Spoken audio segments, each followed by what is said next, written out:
Hello दोस्तों। अगर आप एक एस्पायरिंग और पहले से एक सॉफ्टवेयर डेवलपर हैं तो आपने मर्न और मीन स्टैक के बारे में तो ज़रूर सुना होगा। जहाँ पे जो एन होता है उसका मतलब होता है नोड।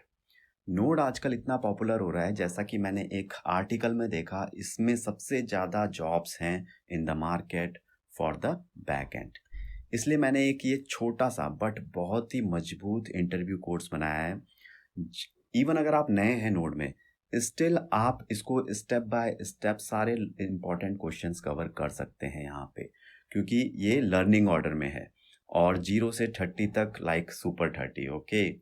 और अगर आप एक्सपीरियंस्ड हैं नोड में तो इन क्वेश्चंस को एक बार रिवाइज जरूर कर लेना, क्योंकि जो मोस्ट ऑफ द क्वेश्चंस हैं यहाँ पे वो बहुत ही बेसिक्स और फंडामेंटल्स हैं। फॉर एग्जांपल जैसे सिंगल थ्रेडेड है, ये क्या होता है, कैसे नोड में काम करता है। असिंक्रोनस प्रोग्रामिंग क्या होती है। उसके बाद जो है हमारा events, event emitter, event queues, ये सारे के सारे इवेंट्स नोड में किस तरीके से काम करते हैं। ये जो सभी चीज़ें हैं ये बेसिक्स हैं। इंटरव्यूज़ में आप एडवांस क्वेश्चन का आंसर ना दो, चलेगा, कोई बात नहीं। बट अगर आपने जो शुरू के जो 3-4 इनिशियल बेसिक फंडामेंटल क्वेश्चन के आंसर अगर आपने नहीं दिए तो वो एक ह्यूमिलेशन और असैसिनेशन और बहुत ही ज़्यादा ख़राब सी फीलिंग वाला वो चीज़ हो जाता है, मतलब राइट, कि कुछ नहीं आता। और समटाइम्स अगर जब हम प्रोजेक्ट में अगर काम भी करते हैं, स्टिल हम जो बेसिक्स होते हैं उनको थोड़ा सा भूल जाते हैं। इसलिए लेट्स रिवाइज। और मैंने इसको 4 चैप्टर्स में ब्रेक कर दिया है इन क्वेश्चंस को। तो चलिए शुरू करते हैं फर्स्ट चैप्टर से। ये रहा हमारा चैप्टर फर्स्ट, जिसमें हम बिल्कुल बेसिक क्वेश्चंस अबाउट नोड देखेंगे। और अगर आप इनको इनका आंसर पता भी है तो फिर भी मेरी रिकमेंडेशन है कि एक बार ज़रूर रिवाइज कर लेना। बिकॉज होता क्या है कि कभी कभी हमें इनकम्प्लीट इन्फॉर्मेशन पता होती है या कभी कभी इनकरेक्ट भी पता होती है। तो आपको ये क्वेश्चंस देख के थोड़े से मोर पॉइंटर्स मिलेंगे आपको, ओके, आफ्टर वॉचिंग दिस। तो चलिए शुरू करते हैं पहले क्वेश्चन से। और हाँ, शुरू करने से पहले लाइक और सब्सक्राइब जरूर कर देना चैनल को, क्योंकि बहुत ही जल्द मैं 200 क्वेश्चंस का एक वीडियो लॉन्च करने वाला हूँ नोड पे। तो कहीं आप मिस ना कर जाएं। वो एक कंप्लीट गाइड है नोड इंटरव्यू के लिए। Okay, what is node. Now हम लोग एक चीज़ तो ज़रूर जानते हैं, दो चीज़ें बल्कि। पहला तो कि हमारे पास जो लैंग्वेजेस हैं प्रोग्रामिंग, वो हैं पाइथन, जावा, जावा स्क्रिप्ट, सी शार्प। ये सब कोड लिखने के लिए होती हैं, राइट। दूसरी चीज़ ये है कि जो हमारे पास फ्रेमवर्क्स होते हैं इन लैंग्वेजेस के अगेंस्ट, वो होते हैं जेंगो पाइथन। जेंगो पाइथन के लिए, स्प्रिंग फॉर जावा, एक्सप्रेस जो होता है जावा स्क्रिप्ट के लिए होता है, और डॉट नेट सी शार्प के लिए होता है। ओके, सो मे बी हमारे पास एक लैंग्वेज के लिए एक से ज़्यादा फ्रेमवर्क भी हो सकते हैं। अब फ्रेमवर्क का रोल क्या होता है। फ्रेमवर्क क्या करता है कि आपका जो आपकी एप्लीकेशन है ना, डेवलपमेंट प्रोसेस, उसको सिंप्लीफाई करता है। कैसे सिंप्लीफाई करता है। आपको बहुत सारे रीयूजेबल लाइब्रेरीज देता है, क्लासेस, फंक्शंस, ये सब प्रोवाइड करता है फ्रेमवर्क। बट अब हम नोड की बात करें अगर, तो आप देख रहे हो नोड यहाँ पे ना तो एक लैंग्वेज है, ना ही ये एक फ्रेमवर्क है। तो फिर नोड है क्या। Node is a runtime environment for executing JavaScript code. अब आप कहोगे कि एग्जीक्यूटिंग जावास्क्रिप्ट कोड तो ठीक है, बट ये रन टाइम इन्वायरमेंट क्या होता है। रन टाइम इन्वायरमेंट क्या होता है, जो कि आपके कोड को एग्जीक्यूट करता है। जैसे कि हमारे पास सी पाइथन होता है एक रन टाइम इन्वायरमेंट, जो जेंगो फ्रेमवर्क में होता है पाइथन को एग्जीक्यूट करने के लिए। जेवीएम हमारा होता है स्प्रिंग में जावा लैंग्वेज को एग्जीक्यूट करने के लिए। CLR होता है डॉट नेट में। ओके, तो रन टाइम जो होता है इन्वायरमेंट, वो रिस्पॉन्सिबल होता है हमारा एक तो कोड आपका जो, फॉर एग्जांपल जावा स्क्रिप्ट है, वो एक हाई लेवल लैंग्वेज है, हम उसमें कोड लिखते हैं। बट उसको मशीन कोड में कन्वर्ट करने के लिए हमें रन टाइम इन्वायरमेंट की ज़रूरत पड़ती है। और जो छोटी मोटी चीज़ें होती हैं जैसे मेमोरी मैनेजमेंट और इनपुट आउटपुट ऑपरेशन, इन सब में हमारा रन टाइम इन्वायरमेंट हेल्प करता है। फ्रेमवर्क एज ए रैपर काम करता है, रन टाइम इन्वायरमेंट के ऊपर होता है एक एज ए लेयर, और ये एडिशनल फीचर्स प्रोवाइड करता है for executing the application. Okay, तो ये थी कुछ आइडिया और ये है हमारी डेफिनेशन। जो कि मैं पहले ही क्लियर कर चुका हूँ। Node is neither a language nor a not a framework. Node, और हम नोड जेएस भी कहते हैं, is a run time environment for executing JavaScript code on the server side. अब ये सर्वर साइड क्यों है, क्लाइंट साइड क्यों नहीं है, इसको हम आने वाले क्वेश्चन में देखेंगे। How is Node a runtime environment on the server side and what is V8? जल्दी से समझते हैं इसको। पहले तो जावास्क्रिप्ट एक लैंग्वेज है, हमें पता है। जावास्क्रिप्ट जो है वो एग्जीक्यूट करती है हमारे ब्राउज़र जैसे कि क्रोम, राइट। अब जो ब्राउज़र रन करता है जावास्क्रिप्ट को, पर कैसे होता क्या है कि ब्राउज़र के पास एक जावास्क्रिप्ट इंजन होता है उसके अंदर। जैसे क्रोम के पास V8 है, एज है उसके पास चक्रा है, फायरफॉक्स के पास स्पाइडर मंकी है। तो ये जो जावास्क्रिप्ट इंजन है ये हमारे जावास्क्रिप्ट कोड को एग्जीक्यूट करते हैं और ब्राउज़र पे डिस्प्ले करते हैं। अब हुआ क्या कि एक इंजीनियर था रेयान नाम का, नाम से क्या लेना देना, उसने क्या किया, इस V8 जावास्क्रिप्ट इंजन को उठा के एक अलग से इसके ऊपर नोड बना दिया, इसके ऊपर रैपर रख दिया उसने, एक नोड जेएस। तो बेसिकली उसने V8 जावास्क्रिप्ट के साथ कुछ C++ प्रोग्राम बना के एक आपका नोड रन टाइम बना दिया, ठीक है। तो जैसा कि ब्राउज़र है वैसा ही सिमिलर आप नोड को समझ सकते हैं। थोड़ा सा डिफरेंस है उनमें, वो एक सॉफ्टवेयर है, ये एक रन टाइम है, बट फिर भी रिलेटिव हैं दोनों के दोनों, ठीक है, रिलेशन है। अब ब्राउज़र क्या करता है, आपका कोड जो है जावास्क्रिप्ट का क्लाइंट साइड में एग्जीक्यूट करता है। सिमिलरली जो नोड है वो जावास्क्रिप्ट को सर्वर साइड में एग्जीक्यूट करता है। ग्रेट, मुझे लगता है अब आपको समझ में आ गया कि क्यों बोलते हैं कि node is run time environment on server side, ठीक है। और सेम चीज़ मैंने यहाँ पे लिख भी दी है, अगर किसी को रिवीजन करना है तो वो लेटर वो बुक से रेफ़र कर सकता है। ऑल्सो मैंने यहाँ पे एक सिंपल सी V8 की डेफिनेशन भी लिख दी है for later reference. What is the difference between run time environment and framework? मैं इसको पहले ही कवर कर चुका हूँ और मैं इसको यहाँ पे इसलिए कवर कर रहा हूँ ताकि जब हम रिवीजन करें ना तो हमसे छोटे छोटे पॉइंट मिस ना हो जाए। तो इसलिए हमें एक बड़े क्वेश्चन को छोटे छोटे क्वेश्चनों में ब्रेक कर देना चाहिए ताकि हम सारे चीज़ें रिवाइज कर लें प्रॉपरली, जो कि मैंने यहाँ पे किया है। अब हमें पता है लैंग्वेजेस हैं, यहाँ पर ये हमारे डायग्राम है। उसके बाद हमारे पास रन टाइम इन्वायरमेंट्स हैं उन लैंग्वेजेस के, और फिर हमारे पास फ्रेमवर्क्स हैं, ठीक है। अब याद रखना कि एक लैंग्वेज के और भी रन टाइम हो सकते हैं, मतलब और भी ज़्यादा फ्रेमवर्क हो सकते हैं, डिपेंड करता है आप कौन सा यूज़ करना चाहते हो अपनी एप्लीकेशन के लिए। और ये रही रन टाइम इन्वायरमेंट की definition. Run time environment focuses on providing necessary infrastructure for code execution, ठीक है, including some basic services like memory management और इनपुट आउटपुट ऑपरेशन। बस दैट्स इट। जबकि जो फ्रेमवर्क है वो फोकस करता है to simplify the development process by offering tools, libraries, best practices, reusable classes, function. तो फ्रेमवर्क लाइक एक रैपर है, उसमें बहुत सारी क्लासेस, इनबिल्ट क्लासेस हो सकती हैं जो आप अपने कोड में यूज़ करते हो फिर अपनी एप्लीकेशन क्रिएट करने के लिए, राइट। तो that's the short answer of this question. Hi friends, एक ज़रूरी सूचना, एक फुल कोर्स है नोड पे विद 200 इंटरव्यू क्वेश्चंस, और ये जो पीपीटी पीडीएफ जिससे मैं पढ़ा रहा हूँ ये भी अवेलेबल है डाउनलोड करने के लिए। लिंक मैंने डिस्क्रिप्शन में दे दिया है, उसको एक बार चेकआउट कर लेना अगर आप इन केस कुछ भी मिस नहीं करना चाहते अपने इंटरव्यूज़ के लिए। तो बहुत सारे स्टूडेंट्स ने मेरे कोर्सेज से इंटरव्यू क्रैक करे हैं एंड आई एम श्योर आप भी ज़रूर करोगे। ऑल राइट, चलो अगले क्वेश्चन की तरफ पढ़ते हैं। What is the difference between node and express? Again बहुत ही छोटा सा क्वेश्चन है, आपको ये डायग्राम तो पहले से पता है, ठीक है, और ये मैंने डिफरेंस लिख दिया है। Node is just a run time environment that allows the execution of JavaScript code in server side. जबकि जो एक्सप्रेस है वो हमारा फ्रेमवर्क है, वो नोड रन टाइम के ऊपर बना है, एज ए रैपर उसके ऊपर बना है। तो ये बना क्यों है? उसका आंसर है again to simplify the process of building web applications and APIs by providing many features like simple routing system, middleware support, many things. Okay, तो बेसिकली हम क्या करते हैं कि नोड प्लस एक्सप्रेस का एक कॉम्बिनेशन होता है जिससे कि हम सर्वर साइड एपीआईज बनाने में बहुत ही आसानी रहती है और अच्छा भी रहता है.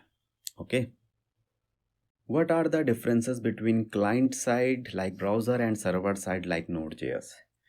अब ये एक इम्पॉर्टेंट क्वेश्चन है, बट इससे पहले हम एक फ़्लो देख लेते हैं जल्दी से. तो होता क्या है, सपोज़ आप एक यूज़र हो और आपने एक वेबसाइट खोली एक ब्राउज़र में किसी भी. अब आपने जब यूआरएल डाला है, एंटर प्रेस करा, तो एक जो रिक्वेस्ट गई आपका यूआई सर्वर के पास, जो कि मोस्टली आपका एंगुलर, रिएक्ट और किसी भी क्लाइंट साइड टेक्नोलॉजी में होगा. अब जो कि सिंपल ऑपरेशंस हैं, जैसे कि अगर कोई इमेज डाउनलोड करनी है या फिर कोई ऑपरेशन करना है एग्जिस्टिंग डाटा पे, लाइक सॉर्टिंग करनी है, फ़िल्टरिंग करनी है, तो ये तो यूआई खुद ही कर लेता है, यूआई सर्वर, और आपको जो है एचटीएमएल और जावास्क्रिप्ट रिस्पॉन्स में वापस भेज देता है ब्राउज़र के पास. बट जो थोड़ी से और ऑपरेशन है, लाइक फेचिंग मोर डाटा चाहिए, उसके लिए आपका यूआई सर्वर भेजेगा रिक्वेस्ट बैकएंड पे, जो कि है हमारा एपीआई सर्वर. ओके, अब अगेन ये एपीआई सर्वर हमने नोड से क्रिएट किया है, और भी टेक्नोलॉजीज यूज़ कर सकते हैं बट हम नोड की बात कर रहे हैं, तो नोड में क्रिएट किया है और जावास्क्रिप्ट लैंग्वेज यूज़ करी है यहाँ पे. ठीक है, तो ये क्या करेगा, डाटा को फेच करेगा डेटाबेस से, रिस्पॉन्स आएगा और रिस्पॉन्स को यूआई में भेज देगा वापस, और यूआई फिर उसको ब्राउज़र पे डिस्प्ले कर देगा, एचटीएमएल भेज देगा. नाउ हियर जो ब्राउज़र है और नोड दोनों जावास्क्रिप्ट कोड रन कर रहे हैं, राइट, बट इन दोनों के एग्जीक्यूशन जावास्क्रिप्ट में डिफरेंस होगा. ठीक है, नोड में और ब्राउज़र के. तो वो डिफरेंस क्या है वो देख लेते हैं. पहला difference, browser runs on the user web browser, मतलब node run on the server. ठीक है, कुछ भी ऐसा खास नहीं है इसमें, सबको पता है. Second difference, HTML, CSS and JavaScript are the languages in the browser. ठीक है, जबकि जावास्क्रिप्ट लैंग्वेज होती है हमारी नोड में, खाली जावास्क्रिप्ट. दूसरा अगला difference, objects like document, window, navigator, events, ये हमारे ब्राउज़र के पास होते हैं, बट ये नोड में नहीं होते हैं. ये अगर आप सोच रहे हो कि आप document dot gate element by ID जैसा आप जावास्क्रिप्ट में करते हो, वो सब आपका नोड में नहीं मिलेगा.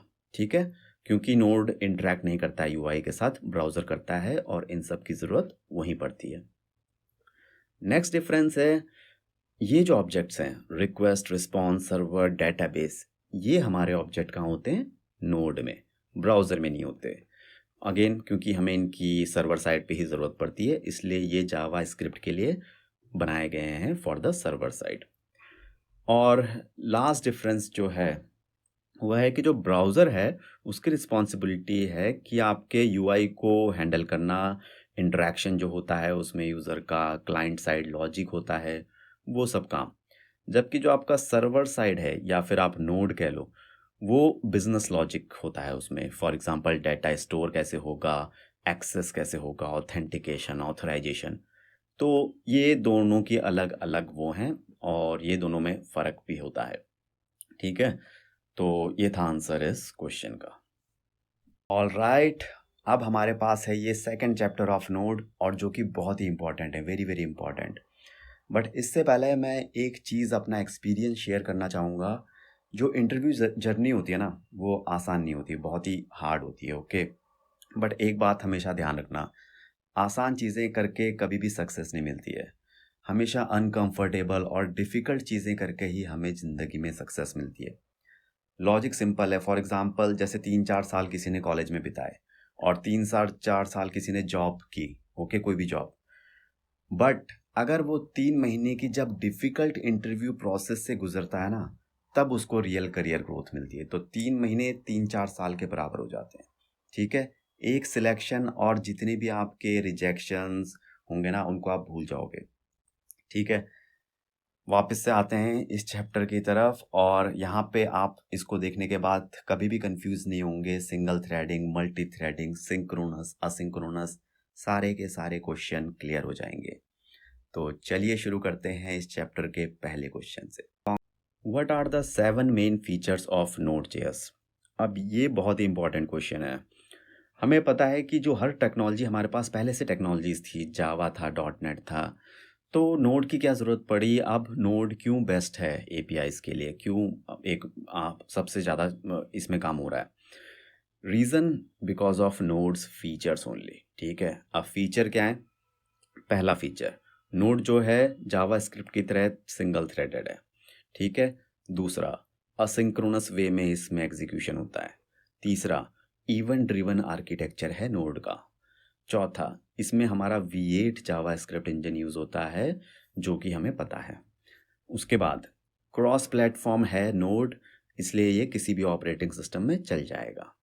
उसके बाद npm होता है इसमें, जो कि बहुत इजीली जितनी भी इसकी डिपेंडेंसीज होती है ना, लाइब्रेरीज, उनको मैनेज कर लेता है।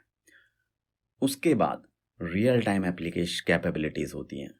मतलब रियल टाइम मतलब जो आपका बाई डायरेक्शन कम्युनिकेशन वाली एप्लीकेशन होती है ना, जैसे चैट एप्लीकेशन, जहाँ दोनों साइड से यूज़र बैठे हैं और कम्युनिकेट कर रहे हैं, ऐसी एप्लीकेशंस के लिए, रियल टाइम एप्लीकेशंस के लिए ये बहुत बढ़िया होता है। ठीक है, तो मैं आने वाली उन क्वेश्चंस में इन फीचर्स को वन बाय वन बहुत अच्छे से एक्सप्लेन करूँगा।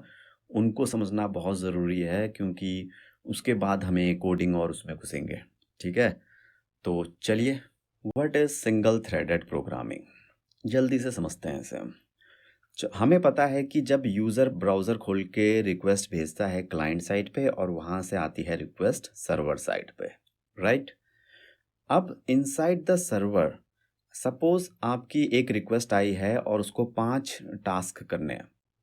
अब उसके लिए जो नॉर्मल प्रोग्रामिंग अप्रोच होती है, उसमें एक सिंगल थ्रेड क्रिएट होता है।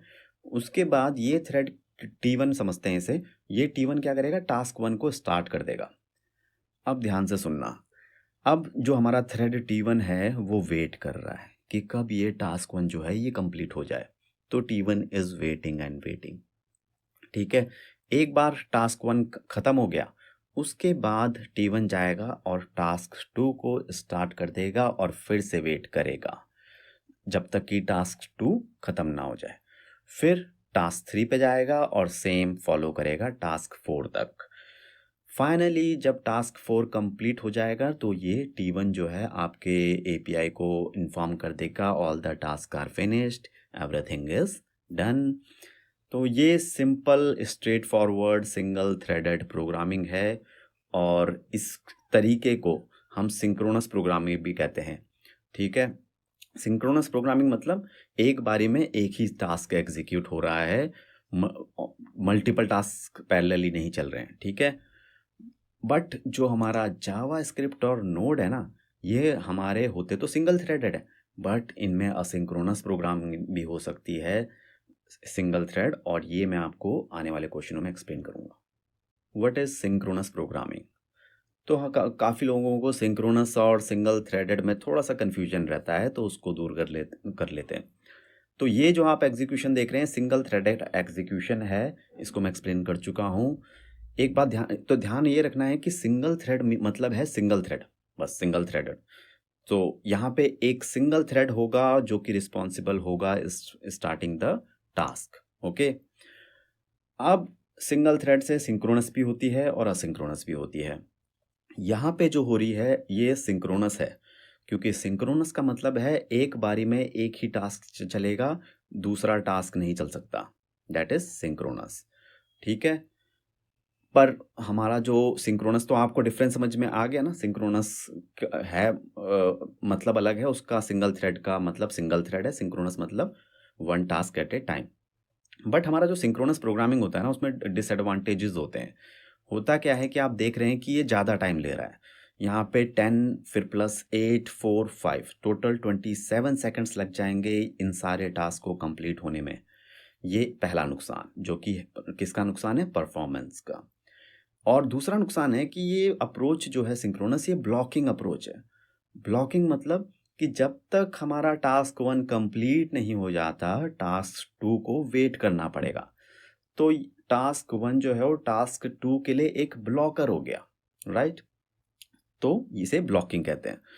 अब हमें क्या करना है कि इनको अगर कंकरेंटली इन टास्क को एग्जीक्यूट करना है विद नॉन ब्लॉकिंग अप्रोच, उसके लिए हम असिंक्रोनस अप्रोच देखेंगे आने वाले क्वेश्चन में, जो कि हम नोड में यूज़ करते हैं।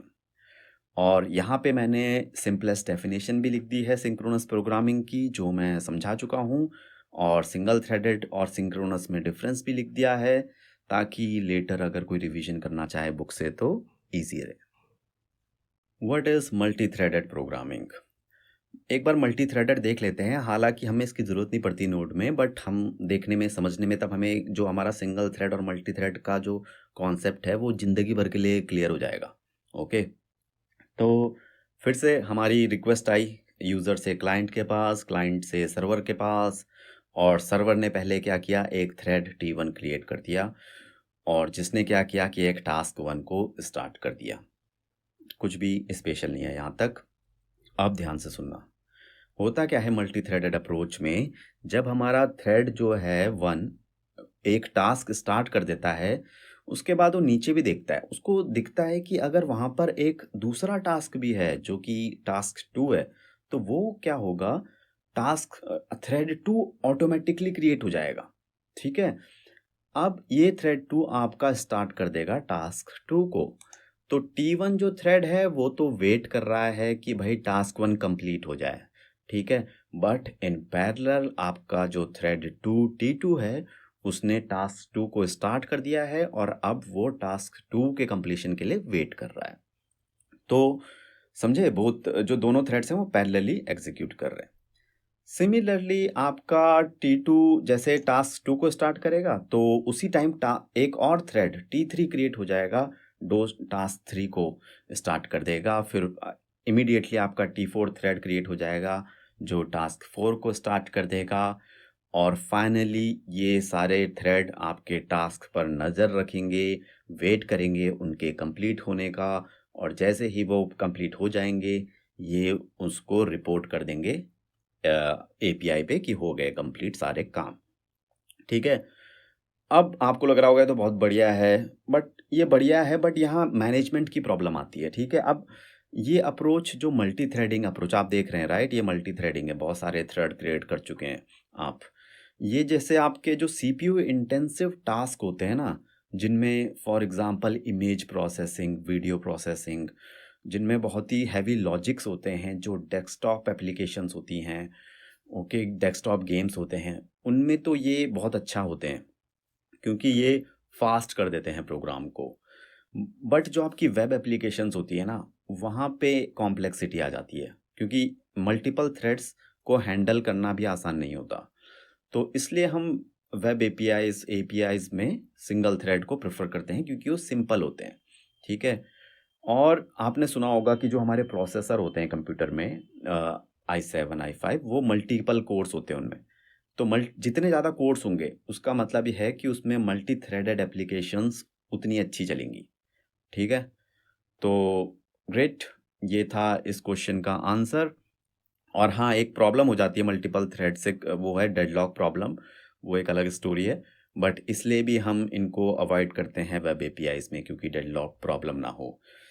और ये मैंने कुछ लिख दिया है, इनकी डेफिनेशन भी लिख दी है मल्टी थ्रेडेड की, और कैसे ये एग्जीक्यूट होते हैं ये भी लिख ही दिया है मैंने यहाँ पे, ताकि लेटर रिवीजन करने में कोई भी हमें दिक्कत ना हो। What is asynchronous programming? अब ये है हमारा मेन टारगेट, और ये हमको यूज़ करना है नोड एप्लीकेशंस में, वहाँ पे यूज़ होता है। पहले हमने सिंक्रोनस प्रोग्रामिंग देखी, उसमें दो प्रॉब्लम्स थी। एक परफॉर्मेंस बहुत टाइम लेता था, और दूसरा ब्लॉकिंग, राइट? दोनों को सॉल्व करेंगे इस असिंक्रोनस प्रोग्रामिंग वे में। तो अगेन, सपोज एक रिक्वेस्ट आई और उसको 4 टास्क करने हैं। अब जो पहला थ्रेड क्रिएट होगा, वो क्या करेगा, टास्क 1 को स्टार्ट कर देगा। अब ध्यान से सुनना, फिर क्या होगा, हमारा जो थ्रेड T1 है, वो वेट नहीं करेगा टास्क 1 के कंप्लीट होने का, बल्कि वो क्या करेगा, जाएगा और टास्क 2 को स्टार्ट कर देगा। ठीक है? तो क्या हुआ यहाँ पे कि वेट नहीं किया इसने, थ्रेड ने। ठीक है? कंप्लीट होने का, नेक्स्ट में गया, उसको स्टार्ट कर दिया, और यही सबसे इम्पॉर्टेंट चीज़ है फॉर असिंक्रोनस प्रोग्रामिंग। उसके बाद फिर ये गया टास्क 3 में, उसको भी स्टार्ट कर दिया बट फिर से उसके कंप्लीशन का वेट नहीं किया और गया टास्क 4 में और उसको भी स्टार्ट कर दिया। तो हुआ क्या कि हमारे सारे टास्क अब पैरेलली एग्जीक्यूट हो रहे हैं, ना कि कोई किसी के लिए वेट कर रहा है। ठीक है? अगर आपको याद हो तो सिंक्रोनस प्रोग्रामिंग में जो टाइम टेकिंग था वो था 10 + 5 + 4 + 5, राइट? 27 सेकंड लेता था मैक्सिमम। बट यहाँ पे आपके सारे टास्क 10 सेकंड भी ले सकते हैं, मतलब डिपेंड्स ऑन आपका सिस्टम कितना परफॉर्मिंग है। थ्रेड जंप तो कर रहा है बट उसके लिए आपको हार्डवेयर को बहुत सपोर्टिव होना चाहिए। तो बट यस 10 सेकंड, और इन एनी केस जो सिंक्रोनस से तो ये बेटर ही रहेगा एसिंक्रोनस, उससे तो कम टाइम में ही ये आपके सारे टास्क एग्जीक्यूट कर देगा। ठीक है? तो परफॉर्मेंस प्रॉब्लम यहाँ पे सॉल्व हो जाती है। दूसरी प्रॉब्लम क्या थी हमारी? Blocking issue. तो आप देख रहे हो ना यहाँ पे, जैसे जो टास्क 1 है वो जो टास्क 2 है वो टास्क 1 के ख़त्म होने का वेट नहीं कर रहा है यहाँ पे। ठीक है? तो ये नॉट ब्लॉकिंग। ऐसे टास्क 3 भी टास्क 2 के ख़त्म होने का वेट नहीं करेगा। तो इसलिए ये जो असिंक्रोनस अप्रोच है, ये नॉन ब्लॉकिंग है। ठीक है? ग्रेट। अब एक और चीज़ रह जाती है। एक क्वेश्चन आप पूछ सकते हैं यहाँ पे कि भाई टास्क 1 चल रहा है, एग्जीक्यूट कर रहा है। थ्रेड 1 जो था T1 वो अपना बिज़ी हो गया दूसरे टास्क को स्टार्ट करने में, वो वहाँ बिज़ी हो गया। तो जब टास्क 1 कंप्लीट हुआ, तो कैसे हमारी एप्लीकेशन को पता चलेगा कि टास्क 1 कंप्लीट हुआ? तो होता क्या है, यहाँ पे इवेंट्स का रोल आ जाता है नोड में। जब भी टास्क कंप्लीट होता है तो वो एक इवेंट रेज हो जाता है, और जैसे ही इवेंट रेज होगा उसी समय हमारा जो थ्रेड 1 है T1, वो अपने सारे काम छोड़ छाड़ के भागेगा और उस इवेंट को कैप्चर करेगा, टास्क 1 के कंप्लीशन को, और बता देगा सोर्स जहाँ बताना है एपीआई को कि भाई काम हो चुका है, टास्क 1 इज कंप्लीटेड। ठीक है? उसके बताने के बाद वो जो भी थ्रेड 1 T1 पहले काम कर रहा था वो रेज्यूम कर देगा, उन्हें दोबारा से शुरू कर देगा, मतलब जहाँ से भी छोड़ा था वहाँ से शुरू कर देगा। तो इसलिए हम कहते हैं कि जो हमारा नोड है वो असिंक्रोनस है, पहला, और इवेंट ड्रिवन आर्किटेक्चर है, क्योंकि इवेंट के बेस पे ये थ्रेड घूमता रहता है, कैप्चर करता है, रिपोर्ट करता है, तो इसलिए इवेंट ड्रिवन है। ग्रेट। अब जो अपकमिंग क्वेश्चन है वहाँ पे मैं इवेंट्स के बारे में और बताऊंगा, बट आप यहाँ तक समझ चुके हैं और मैंने सारे के सारे स्टेप यहाँ पे लिख भी दिए हैं असिंक्रोनस ऑपरेशन के, सिंगल थ्रेड से कैसे होता है नोड में, जो कि मैं एक्सप्लेन कर चुका हूँ। रिवीजन में हेल्प मिलेगी इनसे। और इसके बाद यहाँ पे एक सिंपलेस्ट सी और कंप्लीट डेफिनेशन है इसकी। A node asynchronous flow can be achieved by its single-threaded, not blocking and event-driven architecture. याद रखना कि जो जावास्क्रिप्ट में भी हमारा सिंगल थ्रेडेड ही होता है, वहाँ भी हम असिंक, अवेट और प्रोमिसेस ये सब यूज़ करके असिंक्रोनस को अचीव कर सकते हैं। Okay, what is the difference between synchronous and asynchronous programming? मैंने इसको पहले ही एक्सप्लेन कर दिया है, बट यहाँ पे मैं डिफरेंसेस को राइट डाउन कर रहा हूँ ताकि हमें याद रहे। ओके, और यहाँ पे मैंने जो एडवांटेजेस हैं असिंक्रोनस प्रोग्रामिंग के वो भी मैंने यहाँ पे पॉइंट आउट कर दिए हैं। अगर आपको मेरे पहले के क्वेश्चन समझ में आ चुके हैं सिंक्रोनस सिंक्रोनस प्रोग्रामिंग, तो आप आसानी से इन डिफरेंसेस को समझ सकते हैं। आप चाहे तो स्क्रीन को पॉज कर लीजिए और रीड कर लीजिए, और आप लेटर इसको रिवाइज भी कर सकते हैं डिफरेंसेस को from the book. What are events, event emitter, event queue, event loop and event driven in node? All right, अब इस क्वेश्चन से आपके जितने भी कॉन्सेप्ट्स हैं इवेंट के बारे में नोड में वो क्लियर होने वाले हैं। तो सबसे पहले हमारा इवेंट होता क्या है? इवेंट एक सिग्नल है, एक नोटिफिकेशन है कि कुछ हुआ है। ओके, तो जैसे हमारा जावा स्क्रिप्ट में होता है ना बटन क्लिक इवेंट कि कुछ एक्शन हुआ है, तो वही हमारा एक इवेंट होता है। ठीक है? अब ये जो इवेंट और जो नोटिफिकेशन भी कह सकते हैं, ये इनका कोई सोर्स होता है ओरिजिनेट होने का, ये कहीं से पैदा होते हैं। ठीक है? तो उस सोर्स को हम क्या कहते हैं? इवेंट एमिटर्स, जो कि इन इवेंट्स को जनरेट करते हैं इस तरीके से, इवेंट 1 और इवेंट 2। अब ये सारे जो जनरेट हो रहे हैं इवेंट, ये एक क्यू में स्टोर होते जाते हैं नोड में। इस क्यू को हम क्या कहते हैं? Event Q. जो पहले जनरेट होगा वो पहले स्टोर होगा और उसके पीछे एक के बाद एक इवेंट जनरेट स्टोर होते रहेंगे। क्लियर है? अब क्या होगा? नोड लाइब्रेरीज क्या करेंगी? एक एक इवेंट को पिक करेंगी। तो पहले इवेंट 1 को पिक किया और फिर उस पे कुछ कोड परफॉर्म होगा, जो कि हमारा इवेंट हैंडलर कहलाता है। तो इवेंट हैंडलर और कुछ नहीं है, बस एक फंक्शन होता है।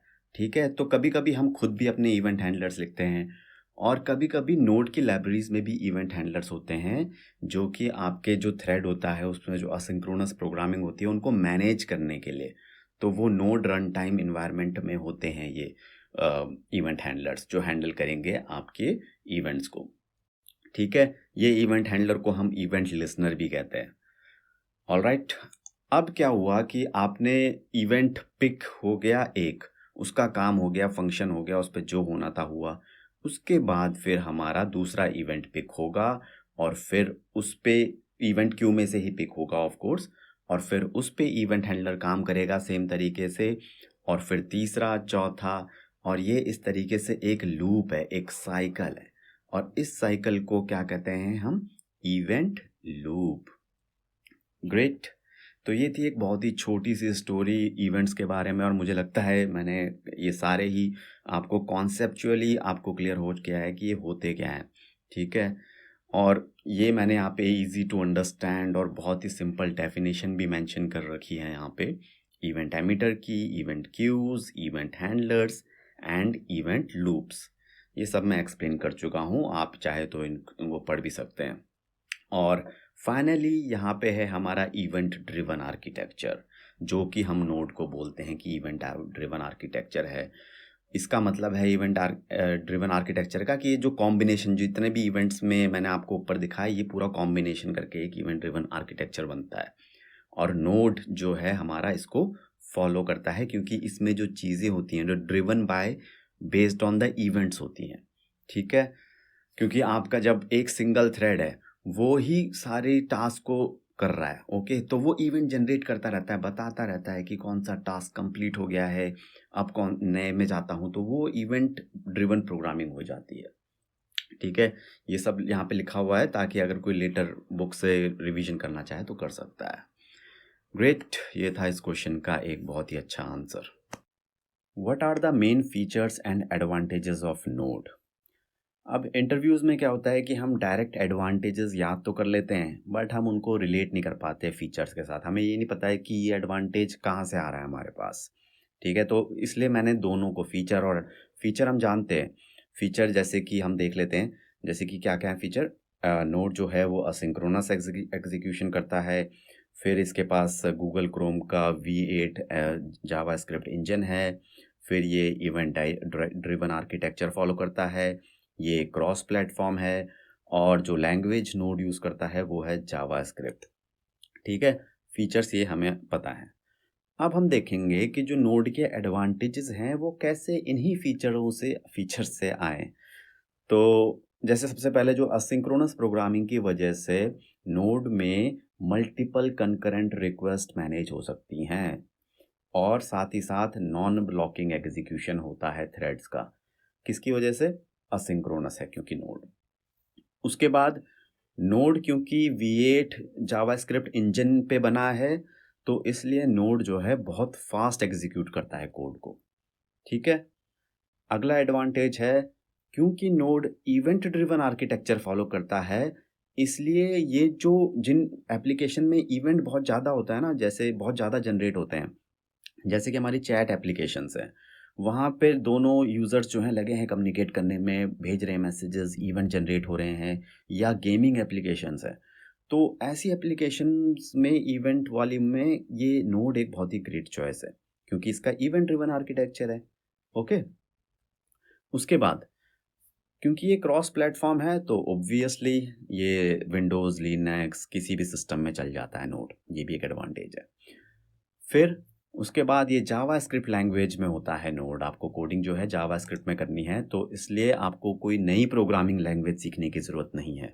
तो ये भी एक एडवांटेज ही है, ठीक है? सेम आप लैंग्वेज यूज़ कर सकते हो क्लाइंट साइड में भी और सेम आप सर्वर साइड में भी यूज़ कर सकते हो, तो आपका डेवलपमेंट प्रोसेस आसान हो जाएगा।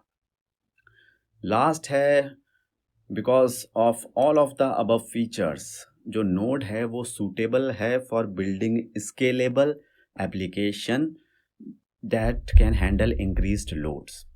मतलब क्या है इसका? स्केलेबल एप्लीकेशंस का मतलब कि अगर कल को आपकी एप्लीकेशंस ग्रो होती है, 1 साल बाद, 2 साल बाद बिगर और बिगर होती चली जाती है, आप उसमें फीचर्स पे फीचर्स ऐड कर रहे हो, तो नोड अगर आपका यूज़ किया है आपने, तो ये आसान है आपके लिए, ठीक है? कहीं भी आपको ऐसा फ़ील नहीं होगा, अरे मेरा प्रोजेक्ट का आर्किटेक्चर तो यार पूरा शुरू से करना पड़ेगा, ये फ़ीचर ऐड करनी है तो, नहीं कोई। तो ये होती है स्केलेबिलिटी किसी भी एप्लीकेशन की, जिसको हम कहते हैं, ठीक है? ग्रेट। तो ये थी हमारी स्टोरी अबाउट द फीचर और जो एडवांटेजेस हैं नोड, उनके बारे में। What are the disadvantages of node? When to use and when not to use node? हर चीज़ के कुछ प्रॉज एंड कॉन्स होते हैं और ऐसा ही है हमारा नोड के साथ। अब हमें ये तो पता है कि नोड यूज़ कब करनी चाहिए, राइट? नोड बढ़िया है रियल टाइम एप्लीकेशंस के लिए, क्योंकि इसका इवेंट ड्रिवन आर्किटेक्चर है, और ये बढ़िया है light weight building scalable rest APIs, क्योंकि ये बहुत सारी रिक्वेस्ट और कनेक्शंस को एक साथ हैंडल कर सकता है। उसके बाद माइक्रो सर्विसेज बेस्ड आर्किटेक्चर के लिए बढ़िया है, क्योंकि उसमें मॉड्यूलर डिज़ाइन की ज़रूरत होती है, जो कि नोड में बहुत ईज़िली मैनेज हो जाता है। तो अब मेन क्वेश्चन है कि कब नहीं चाहिए हमें नोड? तो नोड हमें नहीं चाहिए जब हमारी डिमांड हो ऐसी एप्लीकेशन की जिसमें बहुत सीपीयू इंटेंसिव टास्क हो। सीपीयू इंटेंसिव मतलब जहाँ पे बहुत ज़्यादा एल्गोरिथम्स हो, फॉर एग्जांपल वीडियो प्रोसेसिंग, उसमें बहुत ज़्यादा मैथ्स, मतलब बहुत ज़्यादा कॉम्प्लेक्स ऑपरेशंस हो रहे हैं। तो ऐसी एप्लीकेशंस के लिए हमारा जो मल्टी थ्रेडेड अप्रोच होती है ना, या जो उन अब इस मल्टी थ्रेडेड अप्रोच को जो इम्प्लीमेंट करने वाली जो टेक्नोलॉजीज़ हैं, वो बढ़िया रहती हैं। सिंगल थ्रेडेड है नोड, और इसलिए बहुत ज़्यादा हेल्पफुल नहीं रहेगी उसमें केस में, ठीक है? इवन अगर आप असिंक्रोनस करोगे इन दैट केस ऑल्सो, मतलब मल्टी थ्रेडेड है। उसमें प्रॉब्लम्स हैं कुछ, बट बहुत हैवी चीज़ों के लिए multi threaded is a better choice. तो ये था आंसर इस क्वेश्चन का। Congratulations for completing the last chapter. Where there is a will, there is a way. Believe me, आप कभी भी किसी एक्सपीरियंस पर्सन से भी पूछ लेना चाहे तो, या मुझ पे भरोसा कर लो, इंटरव्यूज जो होते हैं वो बेस्ट सोर्स ऑफ लर्निंग होते हैं और बेस्ट सोर्स ऑफ अर्निंग भी होते हैं। मैंने अपने 15 साल के करियर में सर्टिफिकेशंस, लर्निंग विदाउट एनी गोल, केवल लर्न किया न्यू टेक्नोलॉजी और उसके बाद उसे भूल भी गया। बट जब भी मैंने रेज्यूम पोस्ट किया है, इंटरव्यूज़ के लिए प्रिपेयर किया है, वो बेस्ट लर्निंग फेज होता है। बिकॉज उस टाइम पे आई कांट चीट नहीं कर सकता, स्किप नहीं कर सकता, एज्यूम नहीं कर सकता कॉन्सेप्ट्स को। I must face the reality. Okay, all right. यहाँ पे हमारे पास क्वेश्चंस हैं प्रोजेक्ट सेटअप और मोस्ट इम्पॉर्टेंटली मॉड्यूल्स के बारे में। जितने भी मॉड्यूल्स के बारे में क्वेश्चंस होते हैं, जैसे कि कैसे इंटरेक्ट करते हैं मॉड्यूल्स और टाइप्स ऑफ मॉड्यूल्स, वो सब हम एक्सप्लोर करेंगे इस चैप्टर में। तो चलिए शुरू करते हैं इस चैप्टर के पहले क्वेश्चन से। How to setup a node project. अब ये कोई इंटरव्यू क्वेश्चन तो है नहीं, बट अगर आप नोड में नए हो तो मैं आपको 7 स्टेप बताऊंगा, वो कर लेना, आपका नोड का पहला प्रोजेक्ट क्रिएट हो जाएगा। बट हाँ, आप इसको स्किप कर सकते हो अगर आपको पता है पहले से, जो कि मुझे लगता है कि काफ़ी लोगों को पता ही होगा। तो इसलिए मैं भी ज़्यादा डिटेल में जाऊँगा नहीं इसके, ठीक है? तो पहला तो आप डाउनलोड कर लो नोड को, इंटरनेट से इंस्टॉल कर लो उसको, ठीक है? उसके बाद दूसरा स्टेप है आपका, डाउनलोड कर लो वीएस कोड, जो कि कोड और किसी भी कोड एडिटर को, और इसको भी इंस्टॉल कर लो। तीसरा पॉइंट है आपका, एक फ़ोल्डर क्रिएट कर लो आप अपने सिस्टम में कहीं पर। उसके बाद वीएस कोड खोलो और जो आपने फ़ोल्डर क्रिएट किया था उसको ओपन करो वीएस कोड से, ठीक है? अब वीएस कोड में आपको टर्मिनल खोलना है और यहाँ पे टर्मिनल में ये वाली कमांड npm init y करके रन करनी है। फिर आपको एक जेएस फाइल क्रिएट कर दो आप अपने प्रोजेक्ट के अंदर, और कुछ इस तरीके से आपकी जो जेएस फाइल है वो दिखेगी, ठीक है, आपका प्रोजेक्ट जो है क्रिएट हो चुका है। अब आपको अपना प्रोजेक्ट रन करना है। उसके लिए आप टर्मिनल में फिर से node app.js ये हमारी कमांड होती है हमारी एप्लीकेशन को रन करने के लिए। app.js यहाँ फाइल का नाम है। और प्रोजेक्ट रेडी है आपका। लेफ्ट हैंड साइड में सारी फाइल्स होंगी, राइट हैंड साइड में यहाँ पे फाइल का व्यू होगा, बॉटम में आपका टर्मिनल होगा। हाँ, अगर टर्मिनल ये ऐसे नहीं खुलेगा, टर्मिनल के लिए आपको जो ऊपर 3 डॉट्स दिख रहे हैं ना, इसमें क्लिक करके यहाँ पे व्यू में फिर टर्मिनल का ऑप्शन आता है, तो वहाँ से आपको टर्मिनल यहाँ पे आ जाएगा। और उसमें फिर टर्मिनल में आप सारी कमांड्स लिखोगे जो भी आपको रन करना है प्रोजेक्ट या क्या, ये सब में सभी में कॉमन ही होता है, ये रिएक्ट में, एंगुलर और इसमें नोड में। ठीक है, मैं ज़्यादा डिटेल में भी नहीं जा रहा हूँ इस क्वेश्चन के, क्योंकि ये एक इंटरव्यू पॉइंट ऑफ व्यू से क्वेश्चन नहीं है ये। ठीक है, तो ये था इस क्वेश्चन का छोटा सा answer. What is npm? What is the role of node modules folder? आपके प्रोजेक्ट में जब आप ये देखोगे, जब आपने प्रोजेक्ट क्रिएट किया है तो उसमें एक नोड मॉड्यूल्स फोल्डर क्रिएट हो जाता है आपका, जब आप फर्स्ट टाइम प्रोजेक्ट क्रिएट करते हो। अगर आप इसको एक्सपेंड करोगे तो यहाँ पे आपकी जितनी भी लाइब्रेरीज और डिपेंडेंसीज है ना, आपकी नोड प्रोजेक्ट जो यूज़ करने वाला है, ये सारी की सारी डिपेंडेंसीज यहाँ पे रहती हैं, जो कि जब आपने डाउनलोड किया था ये तब डाउनलोड हो जाती हैं, जब आपने नोड डाउनलोड किया था स्टार्टिंग में, रिमेंबर। ठीक है, अगर आप इन डिपेंडेंसीज को डिलीट कर दोगे तो होगा क्या कि आपकी नोड प्रोजेक्ट में बहुत सारे मॉड्यूल्स होते हैं इन बिल्ड, वो सब काम करने बंद कर देंगे। तो इसलिए इस फ़ोल्डर को कभी टच नहीं करना है, ओके? तो what is node modules folder?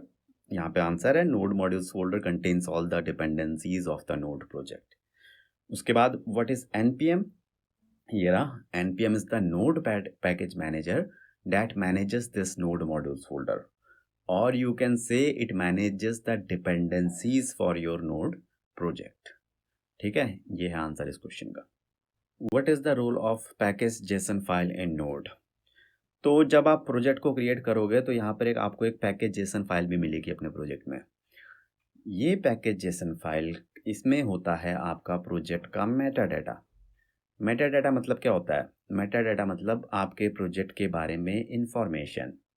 जैसे हमारी एक बुक होती है, तो जो उसका डाटा कंटेंट है वो तो उसके पेजेस में इनसाइड है, बट उसका एक इंफॉर्मेशन होता है, जैसे कि बुक का नाम, बुक के ऑथर का नाम, तो वो होता है मेटा डाटा, इंफॉर्मेशन। ठीक है, अबाउट द थिंग। तो ये आपके प्रोजेक्ट के बारे में इंफॉर्मेशन है इसमें पैकेज जेसन में, like project, project name, project version, description, author, license, etcetera. Okay, और यहाँ पर मैंने ये चीज़ लिख भी दी है ताकि कोई लेटर रेफर करना चाहे तो कर सकता है। What are modules in Node? What is the difference between a function and a module? तो खाली नोड में नहीं, हर टेक्नोलॉजी में हमारे पास मॉड्यूल होते हैं, और मॉड्यूल का मतलब है ए पीस ऑफ फंक्शनैलिटी। जैसे कि आप एक ई कॉमर्स एप्लीकेशन है, सपोज अमेज़ॉन, और उसमें जो आपका ऑर्डर्स है, प्रोडक्ट्स है, पेमेंट्स है, ये सारे डिफरेंट मॉड्यूल्स हैं। ओके, तो व्हाट इज़ अ मॉड्यूल? यहाँ लिखा है मैंने definition, a module contains a specific functionality that can be easily reused within a Node.js application. Okay, second point है कि ideally in Node.js a JavaScript file can be treated as a module. तो यहाँ जो ये माई module 1.js file है, ये इसमें जो से हेलो फंक्शन है, तो ये बेसिकली पूरा का पूरा एक मॉड्यूल है। अब आप क्वेश्चन पूछ सकते हो कि भाई अब डिफरेंस क्या है मॉड्यूल और फंक्शन में? इसमें एक फंक्शन ही तो है। डिफरेंस ये है कि मॉड्यूल एक कॉन्सेप्ट है, ठीक है? जैसे कि ऑर्डर जो था ई कॉमर्स एप्लीकेशन में, वो मॉड्यूल था, एक कॉन्सेप्ट था, बट उस मॉड्यूल के अंदर हमारे एक फंक्शन हो सकता है और बहुत सारे फंक्शन भी हो सकते हैं, और वेरिएबल भी हो सकते हैं। जैसे ऑर्डर के अंदर हमारा gate order, submit order, post order, इस तरीके से हो सकते हैं मल्टीपल फंक्शन। ठीक है, तो डिफरेंस क्या है यहाँ पे? A module is a broader concept that encapsulate functionalities, while a function is a specific set of instruction within that module। तो कहने का मतलब ये है कि मॉड्यूल्स के अंदर एक फंक्शनैलिटी को अचीव करने के लिए एक फंक्शन हो सकता है या मल्टीपल फंक्शंस भी हो सकते हैं। ठीक है, और आप ये भी कह सकते हो कि मॉड्यूल्स इज ए फीचर जिसको इम्प्लीमेंट किया जाता है बाय यूजिंग द फंक्शंस। ठीक है, अब नॉर्मली जो हमारा नोड प्रोजेक्ट होता है, अगर देखें उसमें इस तरीके से, तो ये जो जावास्क्रिप्ट, एक जावास्क्रिप्ट फाइल एक मॉड्यूल को रिप्रेजेंट करती है। बट हाँ, आप मतलब एक जावास्क्रिप्ट फाइल में मल्टीपल मॉड्यूल्स भी डाल सकते हो, बट वो रिकमेंडेड अप्रोच नहीं है। मतलब वो बहुत ही ज़्यादा हचपच हो जाएगा, राइट? तो इसलिए बेटर है कि बाहर से देख के ही पता लग जाना चाहिए है आपकी जावास्क्रिप्ट फाइल का नाम देख के कि ये कौन सा मॉड्यूल है। ओके, ये था इस क्वेश्चन का answer. How many ways are there to export a module? अब जो हमारा मॉड्यूल के इनसाइड अगर हम देखें, मोस्टली एक ही फंक्शन होता है, बट हमारा वेरिएबल्स भी हो सकते हैं, ऑब्जेक्ट भी हो सकते हैं, राइट? अब बाय डिफ़ॉल्ट जो है फंक्शन, वेरिएबल, ऑब्जेक्ट्स इसी मॉड्यूल के अंदर अवेलेबल होंगे ये। इनको आप बाहर एक्सेस नहीं कर सकते हो, तो बाय डिफ़ॉल्ट। तो बाहर एक्सेस करने के लिए फिर क्या करना पड़ेगा? इनको एक्सपोर्ट करना पड़ेगा। उसके लिए हम कुछ इस तरीके से मॉड्यूल डॉट एक्सपोर्ट्स जो ऑब्जेक्ट है उसको यूज़ करेंगे, लाइक मॉड्यूल डॉट एक्सपोर्ट फिर function name equal to function name. Same हम वेरिएबल्स और ऑब्जेक्ट के साथ भी ऐसे ही करेंगे उनको एक्सपोर्ट करने के लिए। तो ये तो है एक तरीका। Another way of exporting is like this. यहाँ पे हमने डायरेक्टली जो एक्सपोर्ट ऑब्जेक्ट का यूज़ किया है to export the function, variable and any object. Okay, अब यहाँ पे कोई हमें सेपरेट एक्सपोर्ट स्टेटमेंट लिखने की ज़रूरत नहीं है। तो ये एक तरीके से आप कह लो शॉर्टकट अप्रोच है, और आजकल यही काफ़ी पॉपुलर है। और सेम मैंने यहाँ पे लिख भी दिया है, for later revision from the book में काम आएगा फिर। एक बहुत ही छोटा सा क्वेश्चन है, what will happen if you do not export the module? Simple सा आंसर है कि अगर आप मॉड्यूल को एक्सपोर्ट नहीं करोगे तो वो मॉड्यूल बाहर किसी भी मॉड्यूल में अवेलेबल नहीं होगा। ओके, तो ये था इस क्वेश्चन का answer. How to import single और multiple functions from a module? अब नॉर्मली क्या होता है कि हम एक फंक्शन को मॉड्यूल से एक्सपोर्ट करते हैं और फिर इंपोर्ट करते हैं, कुछ इस तरीके से। और उसके लिए हम direct module dot exports equal to function name भी यूज़ कर सकते हैं, ठीक है, कुछ इस तरीके से। अब ये शॉर्टकट तरीका है, जैसे ये हमारा फंक्शन था और इसको हमने एक्सपोर्ट कर दिया। बट अगर हमारे पास मल्टीपल फंक्शंस हैं तो इस तरीके से नहीं चलेगा शॉर्टकट, हमें पूरा module dot exports dot function name equal to function name लिखना पड़ेगा। ओके, अब सेम चीज़ को हमें इंपोर्ट करनी है किसी अदर जावास्क्रिप्ट फाइल में। उसके लिए पहले तो हम रिक्वायर फंक्शन का यूज़ करेंगे, जो कि एक इनबिल्ट फंक्शन है नोड में, ठीक है। उससे हम इसको इंपोर्ट कर लेंगे मॉड्यूल को। और उसके बाद अगर एक सिंगल फंक्शन था हमारे पास, तो उसको इंपोर्ट करने के लिए हम यहाँ पे कुछ इस तरीके से मॉड्यूल के नाम से फंक्शन को इंपोर्ट कर लेंगे, ठीक है। यहाँ पे कोई ज़रूरत नहीं है फंक्शन नेम लिखने की। आपका जो नोड है वो ऑटोमेटिकली समझ जाएगा कि एक मॉड्यूल में एक ही फंक्शन था, तो उसी फंक्शन की बात हो रही है, ठीक है। तो यहाँ पे विदाउट फंक्शन नेम भी काम चल जाएगा। बट अगर एक से ज़्यादा फंक्शन थे तो उनको इंपोर्ट करने के लिए फिर आपको यहाँ पे फंक्शन नेम लिखना पड़ेगा कुछ इस तरीके से, मॉड्यूल डॉट फंक्शन नेम, और उसमें पैरामीटर भी पास कर सकते हैं आप। तो ये था how to import one function और मोर देन वन फंक्शन, और सेम मैंने यहाँ पे लिख भी दिया है, okay, using the require function. मतलब ये छोटा सा आंसर है। What is module wrapper function? अब होता क्या है, सपोज आपके पास ये जावास्क्रिप्ट फाइल है app.js और आपके नोड प्रोजेक्ट में, जब आप इसको एग्जीक्यूट करोगे तो आपको प्रॉपरली आउटपुट भी मिल जाएगा नीचे, जब आप इस नोड app.js कमांड को रन करोगे। अब आप देख रहे हो यहाँ पे हमारे पास कोई फंक्शन नहीं है, तो ये एग्जीक्यूट कैसे हुआ, ये डायरेक्ट लाइन ऑफ कोड्स कैसे एग्जीक्यूट हो गया? तो होता क्या है कि जब आप इसको रन करोगे, फिर जो नोड है वो इंटरनली इस कोड को कन्वर्ट करेगा, इसको एक फंक्शन के इनसाइड रैप करेगा इस कोड को, लाइक दिस, ठीक है। ये देख रहे हैं, इसने एक ऊपर रैपर फंक्शन क्रिएट कर दिया है और सेम कोड को इनसाइड डाल दिया है। तो ये जो इसने क्रिएट किया है इसे हम रैपर फंक्शन कहते हैं, और ये ऑटोमेटिकली जनरेट करता है नोड, आपको लिखने की ज़रूरत नहीं है उस कोड को।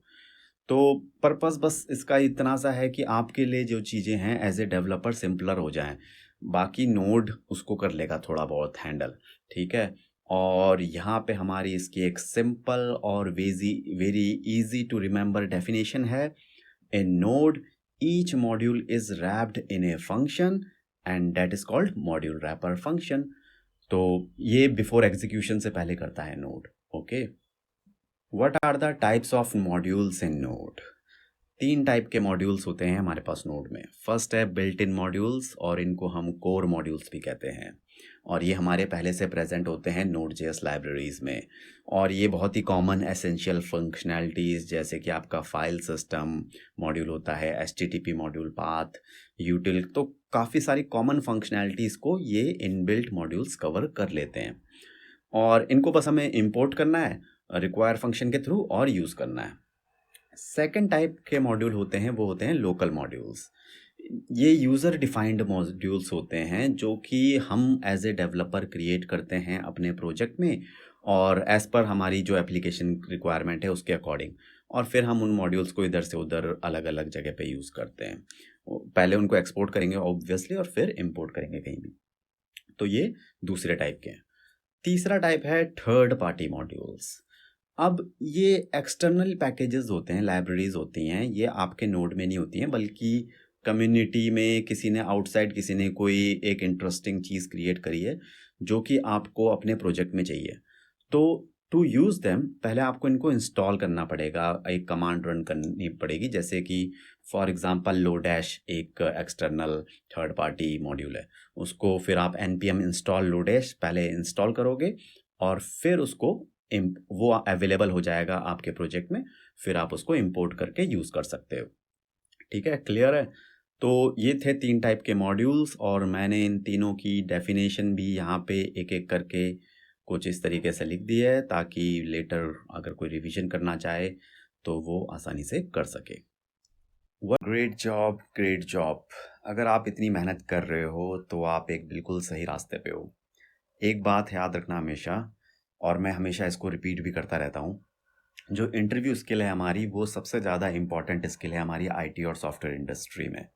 अगर आपके पास इंटरव्यू क्रैकिंग स्किल है तो आपको कभी भी रिसेशन का डर नहीं लगेगा, आपको बैड अप्रेजल, स्विचिंग जॉब्स और किसी भी चीज़ का डर नहीं रहेगा आपके मन में। बट अगर आप में ये स्किल नहीं है ना, तो फिर आप चाहे कितना भी स्टडी कर लो हार्ड, या कितना भी आप अपने ऑफिस में काम कर लो, स्टिल कहीं ना कहीं आपको इनसिक्योरिटी रहेगी डीप डाउन। ठीक है, आपको पता रहेगा कि कभी भी जॉब जा सकती है। तो होल पॉइंट इज कि इस स्किल को सीखा जा सकता है, तो be ready for any situation. ठीक है, okay, coming back to this chapter. अब यहाँ पे हम क्वेश्चंस करेंगे टॉप बिल्ट इन मॉड्यूल्स के। ओके, बहुत ही इंपॉर्टेंट है क्योंकि ये बिल्ट इन मॉड्यूल्स हम अपने एप्लीकेशन में बहुत जगह यूज़ करते हैं। तो चलिए शुरू करते हैं इस चैप्टर के पहले क्वेश्चन से। What are the top 5 built-in modules commonly used in Node projects? बहुत सारे built-in modules हैं Node में, बट जो सबसे ज़्यादा फेमस हैं वो हैं ये FS module, path module, OS, events and HTTP modules. तो मैं इनको आने वाले क्वेश्चंस में कवर करूँगा, और ये बहुत ही मतलब बहुत ही ज़्यादा यूज़ होते हैं, और ख़ासकर ये HTTP तो होता ही होता है। ठीक है, तो आने वाले क्वेश्चन में देखेंगे इन्हें। Explain the role of the FS module. Name some functions of it. बहुत ही इंपॉर्टेंट मॉड्यूल है ये। इन शॉर्ट ये करता क्या है FS module? To used for managing files. ठीक है, और जल्दी से कोड एग्जांपल देखते हैं इसका। पहले इंपोर्ट करेंगे FS मॉड्यूल्स को फ्रॉम द नोड और बाय यूजिंग रिक्वायर फंक्शन। उसके बाद जो पहला फंक्शन इसका देखेंगे रीड फाइल फंक्शन। ठीक है, किस काम आता है? Read the contents of A file asynchronously.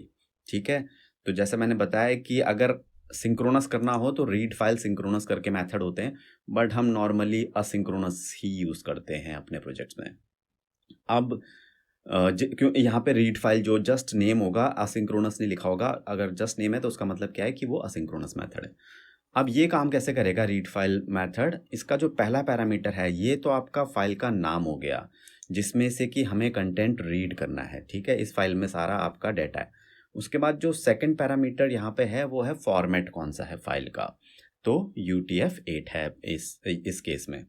जो थर्ड पैरामीटर होगा वो होगा एक कॉल बैक फंक्शन, जहाँ पे हम कुछ भी कर सकते हैं, बट जो बेस्ट अप्रोच ये है कि एरर और डाटा का पैरामीटर इसमें पास करो, और जब आप रीड कर रहे हो फाइल ये एफएक्स डॉट टेक्स्ट में से, अगर तो कोई एरर आई तो आप ब्लैंक रिटर्न कर दो, ठीक है। और अगर कोई एरर नहीं आई तो फिर आप जो सारा डाटा रीड करो fx.txt फाइल से, कहाँ रीड कर दिया आपने, इस डाटा वेरिएबल में। तो अब इस डाटा वेरिएबल में पूरा का पूरा कंटेंट आ गया।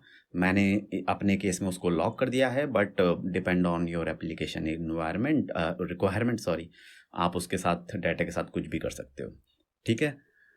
उसके बाद दूसरा इंपॉर्टेंट फंक्शन है हमारे पास राइट फाइल वाला, कुछ इस तरीके से। यहाँ पे ये रहा हमारा डाटा कंटेंट टू राइट। अब हमें इसे किसी फाइल में राइट करना है, मतलब फाइल में अपडेट। तो यहाँ पे पहले fx.txt अभी एक एम्प्टी फाइल है, ठीक है, इसमें हमें राइट करना है डाटा। अब सेकंड क्या कर दिया, पैरामीटर क्या है, कंटेंट टू राइट, तो सेकंड पैरामीटर हमारा डाटा है। और थर्ड पैरामीटर क्या है, यस इट्स UTF-8 जो कि हमारा फॉर्मेट है। और उसके बाद हमारा है कॉल बैक फंक्शन, ठीक है। अगेन अगर कोई एरर आई तो क्या होगा, अगर एरर नहीं आई तो फिर जो है ये जो सेकंड पैरामीटर में डाटा था वो आपकी फाइल में राइट हो जाएगा। तो फाइनली मैंने एक लॉग इन्फॉर्मेशन की कंप्लीट हो गया है, राइट ऑपरेशन कंप्लीट, इस तरीके से मैंने लिख दिया है। That's it. फाइनली अगर हम डेफिनेशन देखें एफएस मॉड्यूल की, तो वो है FS module in node provides a set of methods for interacting with the file system, ठीक है। इसके अलावा हमारे पास मैंने 7 फंक्शंस और यहाँ पे मेंशन किए हैं, जैसे कि रीड फाइल, राइट फाइल मैं पहले ही बता चुका हूँ। अपेंड फाइल किसके काम आता है, अगर कोई फाइल में एग्जिस्टिंग पहले से डाटा है और उसमें कुछ नया डाटा ऐड करना है तो उसे हम अपेंडिंग कहते हैं। फिर अनलिंक फंक्शन यूज़ आता है कि अगर कोई फाइल को डिलीट करना है। उसके बाद रीड डायरेक्टरी फंक्शन काम आता है कि अगर आपको किसी डायरेक्टरी को रीड करना है, ठीक है। फोल्डर, डायरेक्टरी मतलब फोल्डर। मेक डायरेक्टरी मतलब है अगर आपको कोई डायरेक्टरी को क्रिएट करना है। रिमूव डायरेक्टरी अगर किसी फोल्डर को डिलीट करना है। तो ये था आंसर इस क्वेश्चन का। आपको ये सारे फंक्शन याद करने की ज़रूरत नहीं है कि बिल्कुल एकदम याद कर लिए, बट जितना आपको पता रहेगा उतना आपको बेटर कॉन्फिडेंस आएगा आंसर करने में, right. Explain the role of the path module, name some functions of it. Definition से देखते हैं। The path module provides utilities for joining, resolving, parsing, formatting, normalizing and manipulating path. और path और आप URL भी कह सकते हो। अब ये रिजॉल्विंग, पार्सिंग, इनमें से आप 2-3 ही वर्ड याद रख लें तो काफ़ी है। तो फॉर एग्जांपल जैसे हम सबसे पहले पाथ मॉड्यूल को इंपोर्ट करेंगे, और उसके बाद पहला हम पाथ मॉड्यूल का देखेंगे ज्वाइन मेथड, जो कि सबसे सिंपलेस्ट है। ये यहाँ पे क्या कर रहा है, अब ज्वाइन मेथड ये पाथ को ज्वाइन कर रहा है। ये रहा हमारा फोल्डर नेम, ये हमारा फाइल नेम, और इसने क्या किया, ज्वाइन कर दिया। उसके बाद जो हमारा सेकंड इम्पॉर्टेंट मेथड है वो है पार्स मेथड। ये बहुत इंपॉर्टेंट है, इसको समझना भी बहुत इंपॉर्टेंट है। पार्सिंग का पहले तो मतलब क्या होता है, इसका मतलब है कि जो भी आप यहाँ पे स्ट्रिंग पास करोगे एज ए पैरामीटर, हमारा पार्स मेथड उस स्ट्रिंग को एक ऑब्जेक्ट में कन्वर्ट करेगा, और कुछ आउटपुट देखोगे कुछ इस तरीके से वो ऑब्जेक्ट होगा। इस ऑब्जेक्ट में हमारी ये प्रॉपर्टीज़ होंगी, रूट नेम, डायरेक्टरी और फोल्डर नेम कह सकते हो, base name, file extension name और फाइल नेम। तो आपने देखा ये किसी भी एक पाथ की इम्पॉर्टेंट फील्ड्स हैं, ये प्रॉपर्टीज़ हैं, राइट। तो बेसिकली आपने एक पाथ को ब्रेक डाउन कर दिया है सेवरल पार्ट्स में, और अब आपको बहुत इजीली अंडरस्टैंड करोगे आप उस पाथ को, और इन सेपरेट पार्ट्स के साथ आप कुछ भी कर सकते हो, मतलब as per your application requirement, okay. So इसलिए ये पार्ट्स मेथड बहुत ज़रूरी है, ओके। तो अदर देन दैट मैंने कुछ और मेथड्स यहाँ पे मेंशन किए हैं पाथ मॉड्यूल के, और वो करते क्या हैं वो भी मैंने एक बहुत ही सिंपल वर्ड्स में कमेंट्स में आप देख रहे हो एक्सप्लेन कर दिया है।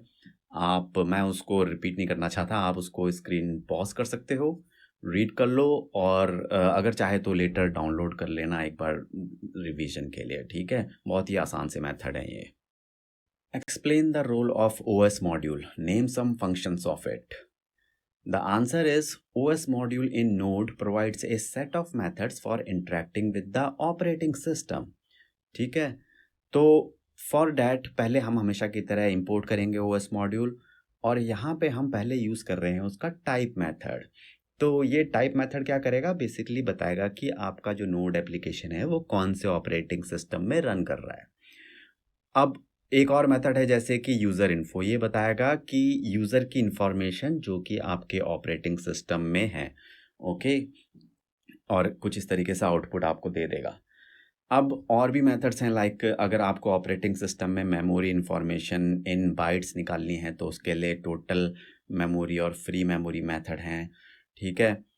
अब आप ये क्वेश्चन पूछ सकते हो कि भाई ऑपरेटिंग सिस्टम इंफॉर्मेशन की कब ज़रूरत पड़ती है नोड प्रोजेक्ट्स में।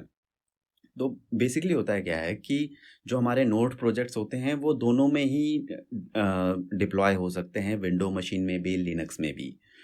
अब कुछ फंक्शनैलिटीज़ ऐसे होती हैं जो कि डिफरेंट होती हैं, based on the operating system vary करती हैं। तो हमें अपनी नोड एप्लीकेशन को क्रॉस प्लेटफॉर्म रखना है, तो इसलिए समटाइम्स हमें इस ऑपरेटिंग सिस्टम के इंफॉर्मेशन की ज़रूरत पड़ती है to maintain our application as a cross platform application, okay.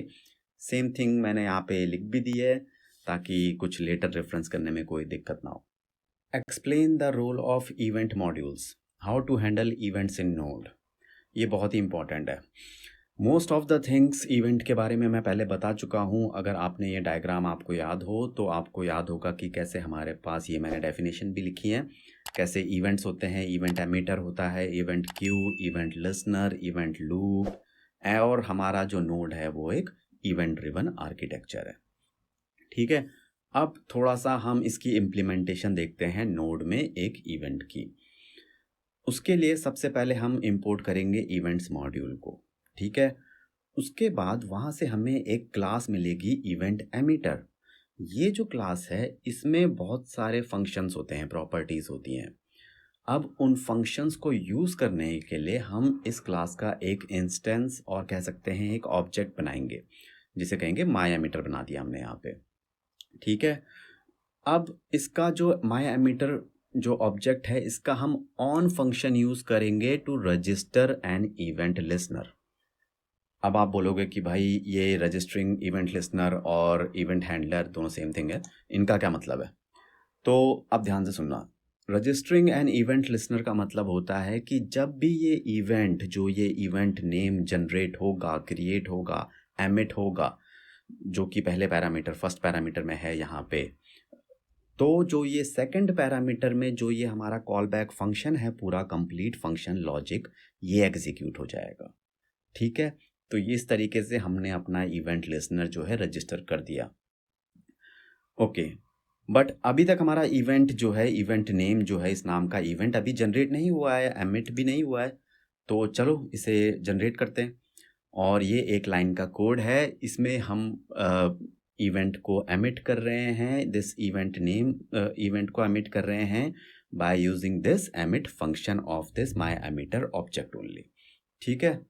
तो अब होगा क्या, अब आपका जो इवेंट लिसनर इसको सुनेगा, जैसे ये इवेंट एमिट होगा, इवेंट लिसनर सुनेगा, मैच करेगा नाम, ओके, ये इसी इवेंट का इवेंट लिसनर है, तो फिर ये इस लॉजिक, ये जो फंक्शन सेकंड पैरामीटर में था, इसको एग्जीक्यूट कर देगा, ठीक है। पर्पस क्लियर है, आउटपुट भी आपको यहाँ पे इस तरीके से देखने को मिल जाएगा। अब एक बात ध्यान रखना कि रजिस्टर आपको इवेंट लिसनर को पहले करना पड़ेगा और उसके बाद इवेंट को एमिट करना पड़ेगा। उल्टा नहीं कर सकते, पहले इवेंट को एमिट नहीं कर सकते। पहले इवेंट को एमिट करेंगे तो फिर उसको रजिस्टर नहीं होगा इवेंट लिसनर, तो उसको इसलिए हम रजिस्टर कहते हैं, ठीक है।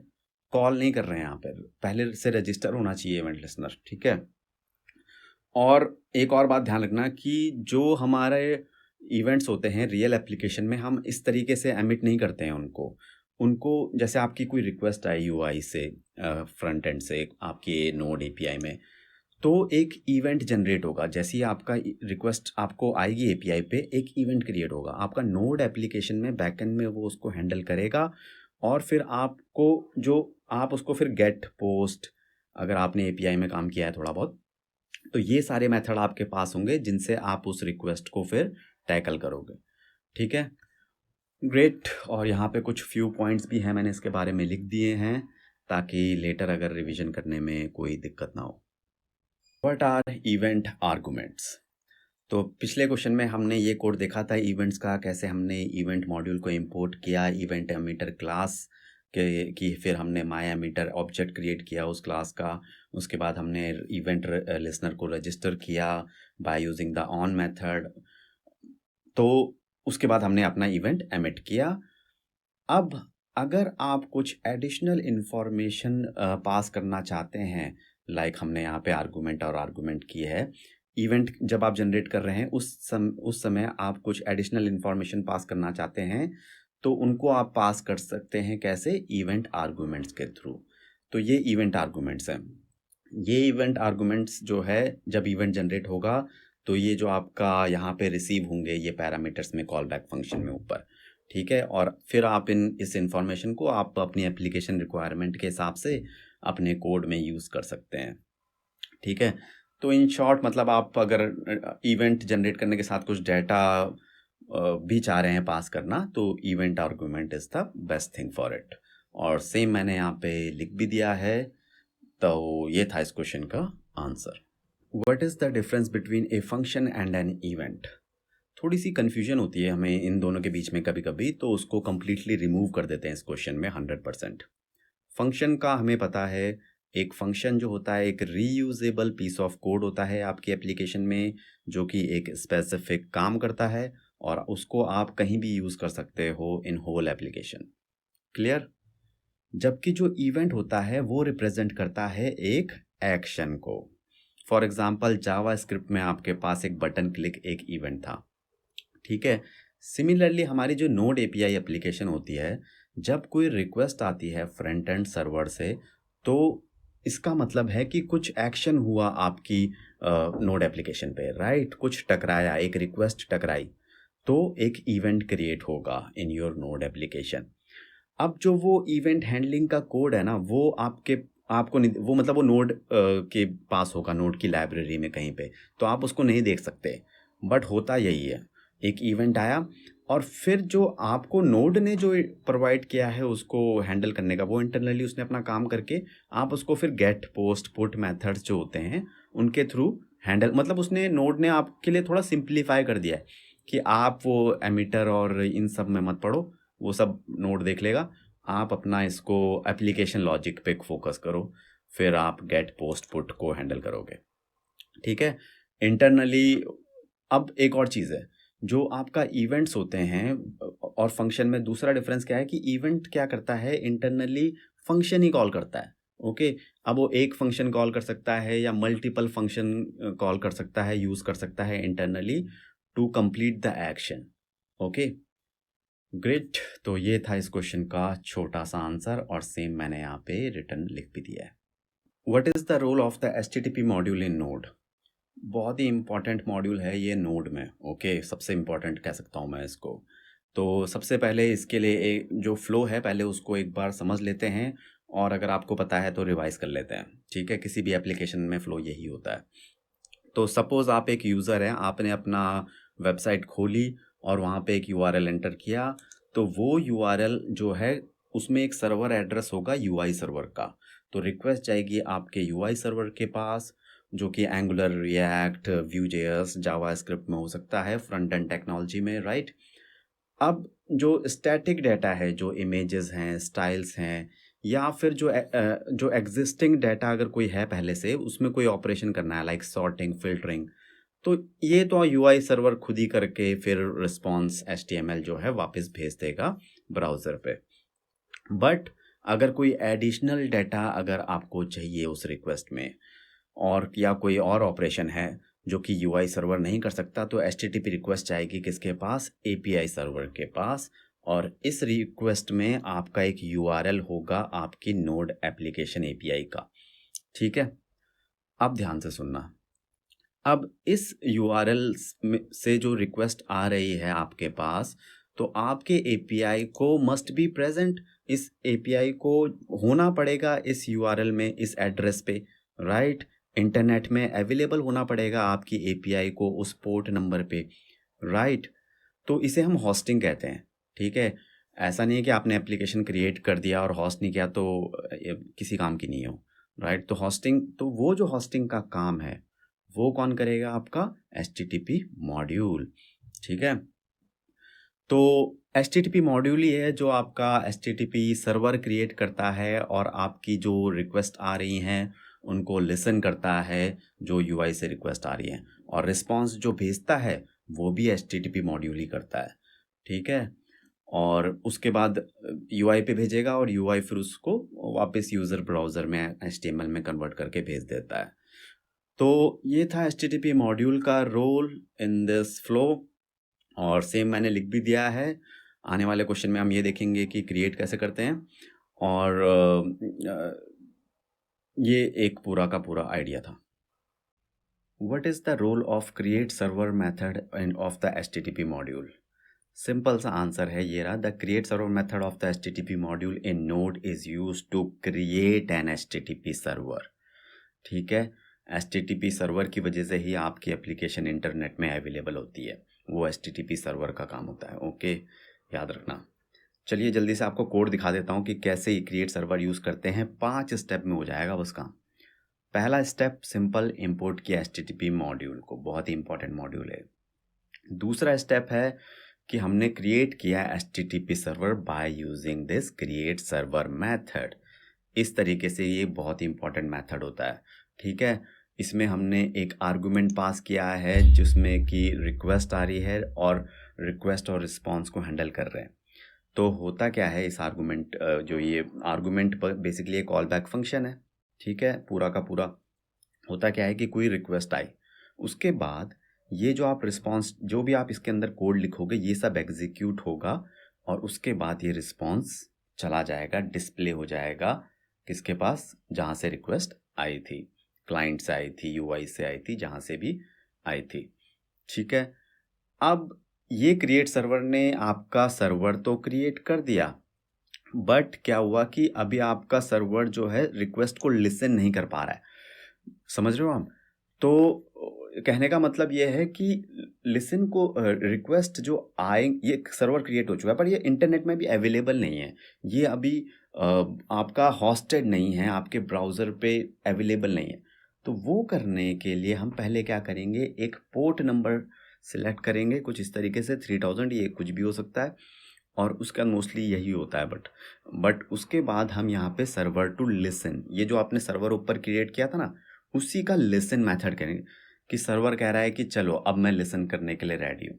जब आप इस मेथड को यूज़ करेंगे, और लिसन कहाँ करूँगा मैं?